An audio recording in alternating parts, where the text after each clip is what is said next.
I want to say at the very beginning here that there's a lot of courses out there that teach strategy and teach marketing and even video, but very little of them really teach the details of photography and filming like I am. It's probably because that's what I love. However, it's not nearly as important as branding and copy and messaging and funneling and conversions. I think that if you do have them and you do know how to use lighting, better audio, better composition, that it'll make a difference because people will like what you're doing better. But it's not necessary for you to succeed.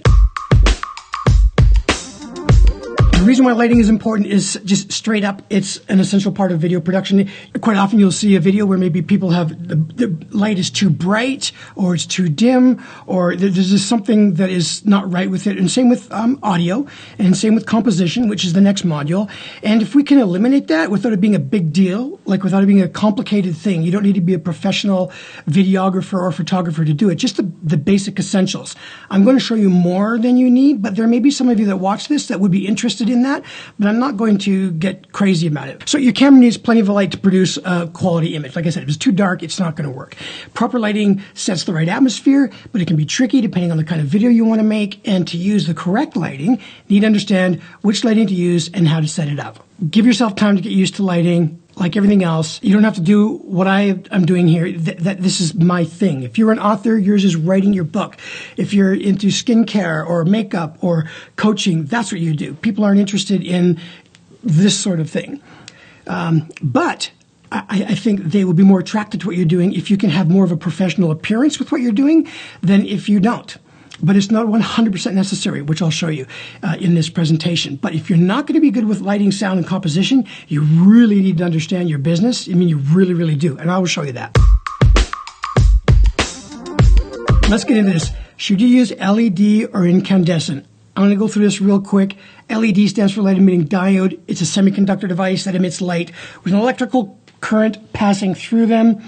They use energy to produce light directly and generate basically almost no heat. They're not a hot lighting. They don't produce heat.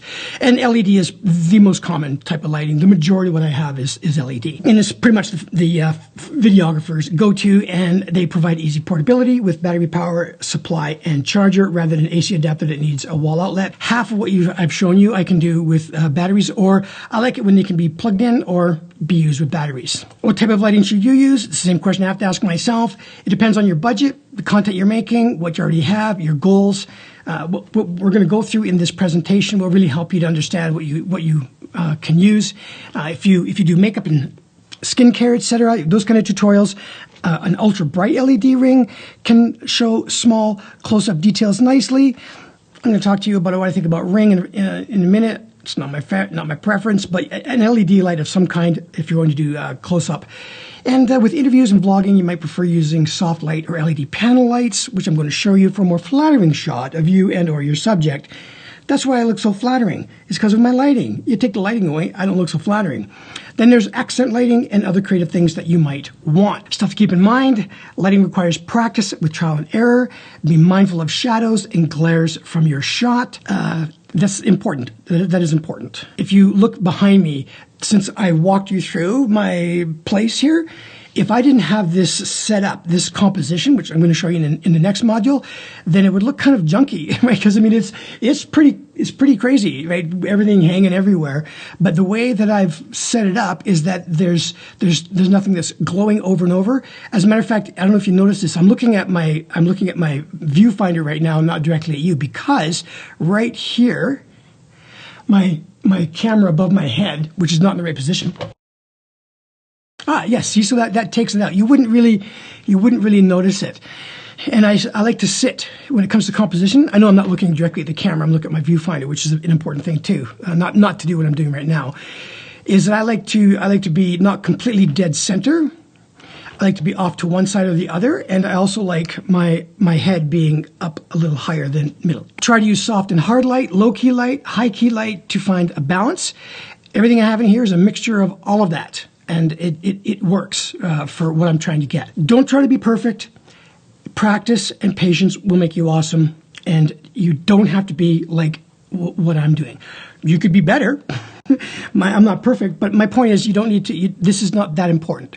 I know that some of you, many of you may be really motivated by this and love it. Don't let this overtake as we get past this week of camera stuff. When we really get into what I love is how do we build our funnel? How do we get people in our business? How do we really expand on the fast tracking week? That's what's important. How this looks means nothing if I'm not making any money.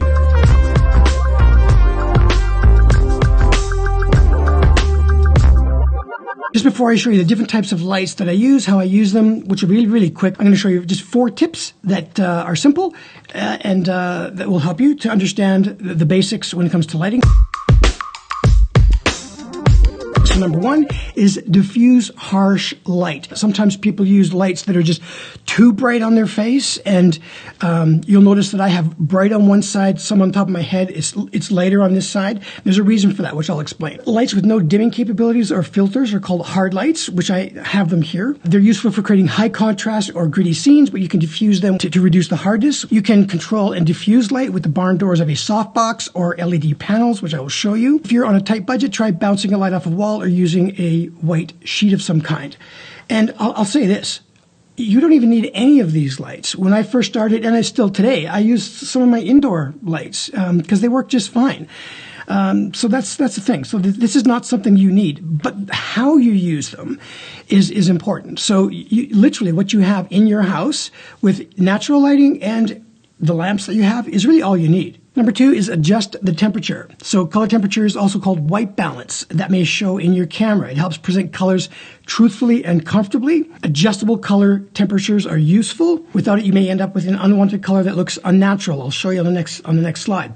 Some phones come with both auto and manual white balance.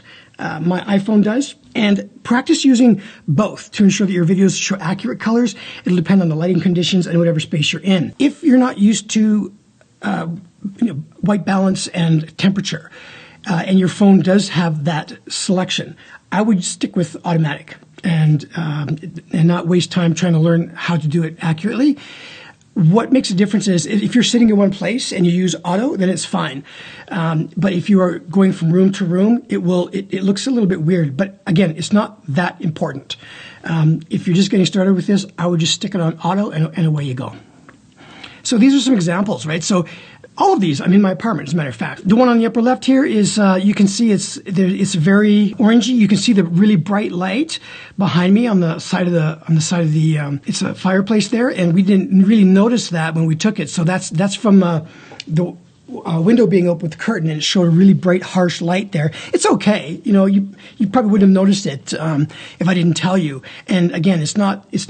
You know, it was a very powerful stuff that we recorded. It was what I was saying that was more important. Here I have a guest in my place, and we're going at it. And this is kind of more of a bluish kind of color. So we have blue. The one here with me by myself is a very neutral kind of color. It's kind of, you know, has a light yellow. The first one is very orange. Here I am in my office. And I really like this because it shows how to use really good key lighting and harsh lighting, where you have bright light on one side and dim and like very dark on the other side. And you can tell it's not a still image because my hands are moving, but it's a very you know, neutral color. Like these are, when I said temperature in your camera, it may show temperature. When you go to edit some of the editing software, you can change the temperature. And what that means is most videos that you film, if it's done manually, it films it in 5,000 Kelvin. Isn't that exciting? Wow, glad we're doing this. Kelvin. So 6,000, 7,000, 8,000 Kelvin is warmer, warmer, warmer. And then 4,000, 3,000, 2,000 is lighter, bluer, bluer, bluer, bluer, and then really, really cold. That's what it is. Don't need to do it, but that's what temperature means. And then on the bottom here, I'm in my living room. And that's kind of got a light kind of cool color. And then the very last on the bottom right is not edited yet. It looks very flat. So there's nothing too dark, nothing too light. The color's not really great. And if you don't use automatic temperature and automatic coloring and automatic lighting in your camera, which most cameras do, then it'll look like that. Okay, number 3 is using a key light. Key lights are just, if you do this, it just really makes a difference with your video. It really makes a difference. A key light is the main and the strongest light source in your screen.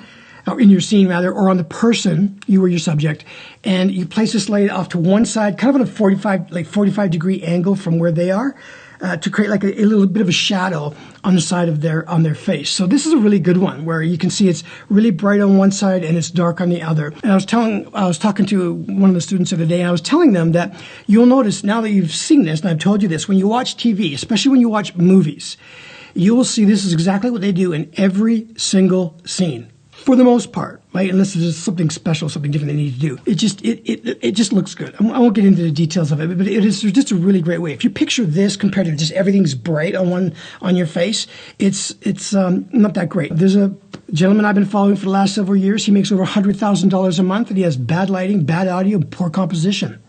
Hey everyone, it's Jeffrey here, your relationship and marriage coach, and welcome to my YouTube channel.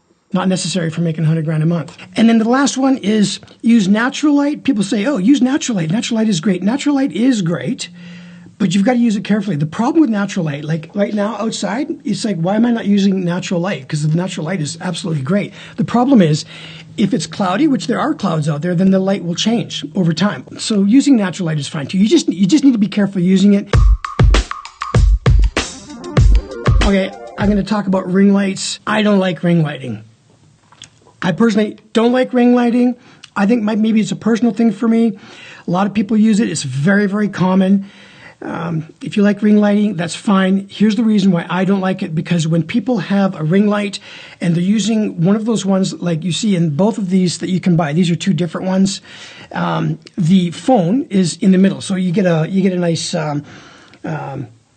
tripod with it, and you get your ring light, and you get something to hold your phone. That's all great. What I don't like about it is when you look closely at the person, which a lot of cases you do. Like if you were looking at me right now, I'm using a ring light, and my phone was in the ring light, then you're going to see my eyes with two bright rings in my eyeballs. I just don't like that.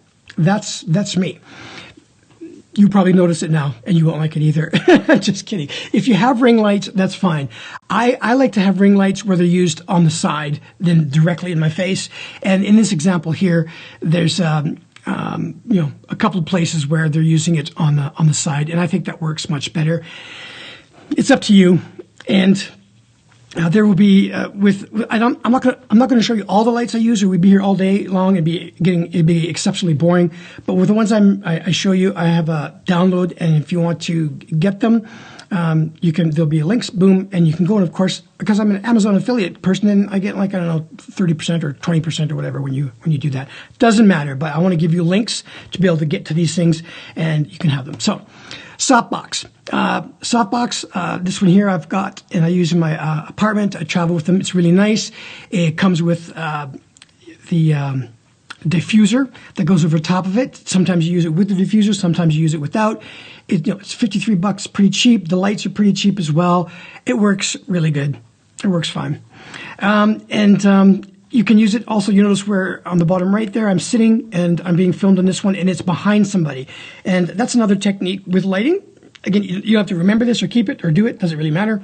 But when we filmed this, that literally was right behind me, and it's just a very different way to film, and it looks interesting. All right, so LED panel with LED screen. I use this. I showed that to you when we came in. That is up there, right there. That's what I'm using. Set this guy back up again. All right, and what I like about these is that you can change the Kelvin, right? See where this one says 56K on it. So that means it's like I said, 5,000 is where temperatures start from, which is kind of the middle. And so in this particular one, it's turned up a little higher than the middle, so it's warm, and you can have the amount of brightness that you want from 10% up to 100%, and it's a wonderful thing to use. The prices are always going to be different, depends on what Amazon has. And in these examples, again, you see there's two pictures you saw from before that I showed you, where you can now see this being used as a key light. And here I am with Tammy. When we were in Texas, I filmed her, and I have these two lights in my office that you see. The diffuser, really nice to use because it's soft. It is great to use above your head. It's also great to use as a key light. It's just a wonderful It's a wonderful tool. This is also used for key lighting. I use these guys. This is the one that is this is the one that's above my. That's this guy here. So he's on my face. And that one also. Let me get this set up again. All right, and so that one also has, you can change the temperature, you can change the brightness, which is really nice. It's cheap. You can use a battery in it, or you can plug it in. It's awesome. And it's $46 for one of those. LED accent lighting is really nice. These are the Govee Smart Lights that I was telling you about. That is beside Larry, up behind me there. And also, you can see in these images, there's the ones behind me that I was showing you when we first came into the office. And you can also see on the bottom right picture that light blue accent behind my head there, not on the on-air side, but on the other side. And it's really subtle. I know it's really subtle. It's not like a huge bright light, but it's just accent lighting, right? And then actually you can see behind me those that nice orange kind of looking light behind me is also coming up as well. So it's in an LED floor lamp like this. This one is not cheap. It is, and it's not necessary, because obviously it takes up space. It's pretty fragile, and but it looks really great. I love to use it. It's a personal thing. I'm a videographer. I like to do it. It's not 100% necessary. That's what I use. Here's the incandescent amber lights. So I buy these in the box. That's what fits in the accent lighting behind me, which you've seen. These ones here are the accent lights, and you can see where I have that behind me. And I know on the right-hand picture there, you can see it. You don't want to be able to see it when you're filming, like the way when you see me right now. You don't want to see. Actually, this looks pretty good. So in this picture. I set it up so when the camera is straight on me, it just has this nice blue accent that goes off of my black lighting with that black curtain there, blackout curtain. And they're really cheap. I think for $39, I got 2 of them, and they go up and down, and you can make them clear, red, blue, yellow. And then the mini spotlights, which you saw in my on-air thing, these are handy. I like them. So you can use them in all kinds of different spaces and places. The problem with this is that they will only stay on for about 20 minutes or 30 minutes, and then they automatically turn off, which I don't like. But that doesn't matter. I'm used to that now, but it lights up my on-air thing, which is handy. And if you want an on-air thing, you can get that. That's what my background looks like. That's before I had Larry. Looks much better with Larry than that carving. That carving has been in my family since I was about 5 years old. And $20, which is cheap. And so there you see a picture of the office and what it looks like. It's nice. Here we are at the end. Remember, light is important, but don't spend money and time if it's out of budget. Use home lapse instead. I still do. Key light is your best and easiest to use. And make sure if you understand temperature and keep white balance, that's great. Lighting is subtle and powerful, and it's not that important, but it's worth using. It makes a difference. It doesn't need to be all this stuff. It doesn't. What I recommend is having things so that it's key lighting is nice, so you don't have your light straight on your face. That's what I recommend more than anything. But for those of you who wanted to do a little bit more, and if you weren't sure what to do about it, or if you ever wondered what I did, now you know. And feel free to ask me any questions about this, and happy lighting.